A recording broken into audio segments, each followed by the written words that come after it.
The tweet we're talking about, Chris, you as a Lakers fan saw this yesterday morning, and I cannot wait to get your thoughts. I'm going to read the tweet. I miss KB in reference to Kobe Bryant. He would understand and explain everything that I'm not allowed to. Honestly, he was the greatest Laker ever. He understood team over self, meaning your rewards would come if you valued team goals over your own, and then everything would fall into place. All can reply. All right, Chris, as a Laker fan, who was Jeanie Buss aiming those very subtle jabs at?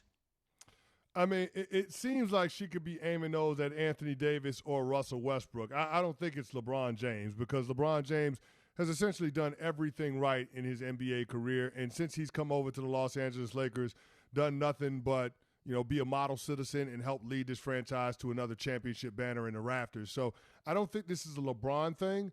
I think this is aimed at Anthony Davis and questioning his commitment to winning. This could be aimed at Russell Westbrook and questioning his commitment to buy into what new head coach Darvin Ham might want him to do in the plan moving forward, the way that the Lakers want to play this upcoming season.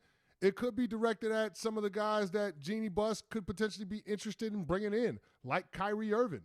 So we'll see what ends up happening. But, in terms of somebody that was able to establish the culture, there's nobody that you would set over Kobe Bryant with except maybe Magic Johnson. Like those two guys, in terms of making the Laker culture what it has been over the great years where they were able to call themselves a dynastic team. Like, those are the two guys that you would put front and center. And right now it feels like Jeanie Buss is having a hard time finding that missing piece, finding that dude. I thought they may have been directed toward KD and maybe Kyrie Irving, to tell you the truth. And I know it's more likely that it was somebody in her own team at this point. But I think she's kind of pointing to other players around the league who don't value this. But to this point, it's where the Lakers really have to double down, in my estimation, on everything that has gone wrong. And if I am the Nets, I am going to listen on this kind of a deal. The Lakers need Kyrie Irving. There's no other way to put it. The Lakers need Kyrie Irving. And for me, if you're going to do that, the Nets should absolutely listen on Russell Westbrook. We can all agree, when you are trading away Kevin Durant, you are not winning a championship that year. Is that fair?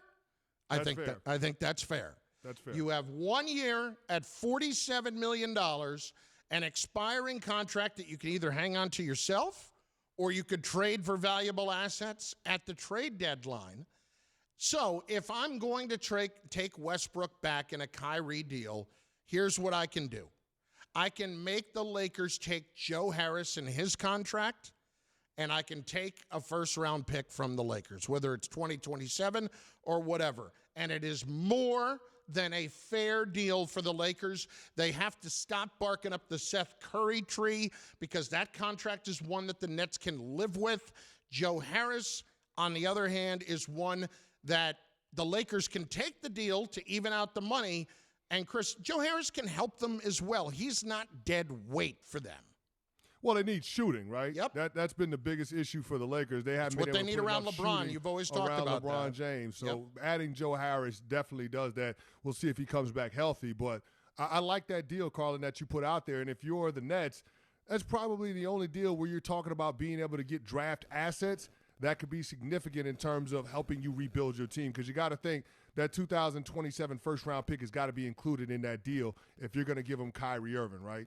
That has to be included. So, I mean, in looking at where Kyrie's value is around the NBA, that could be a win for both teams. That's a win for the Lakers because they get another piece that they could add to their roster that would go along with complement Anthony Davis and LeBron James. Not to mention, Kyrie brings some shooting too. So if you add Kyrie, you add Joe Harris, all of a sudden as a Lakers fan, I feel a lot better about, the supporting cast for LeBron and trying to take advantage of the twilight of his career. The only problem with that, Carlin, is you don't know if Kyrie's going to show up. Like, that's the only problem with it. Kyrie might say he wants to get to the Lakers. The biggest question mark is, will he show up? Will he be motivated? Will you get the best version of Kyrie Irving? And I think the reason why the Lakers would be willing to bet on it more so than any other team around the NBA is because LeBron James is there, and LeBron James won a title with Kyrie Irving. LeBron James knows to a degree. No doubt. To a degree, what makes Kyrie tick. Yeah, and so as uneasy as Kyrie makes me as a Lakers fan, I can understand why the Lakers, Jeanie Buss and Rob Pelinka would be willing to make that deal.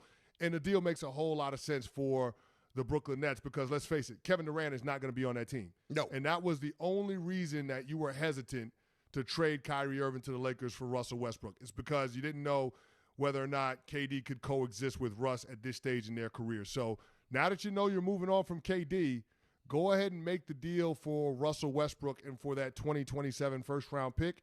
And, oh, by the way, you can ship some more salary out of the door, and you'll be able to have that much more financial flexibility going into the summer of 2023. Thank you for watching ESPN on YouTube. For live streaming sports and premium content, subscribe to ESPN+.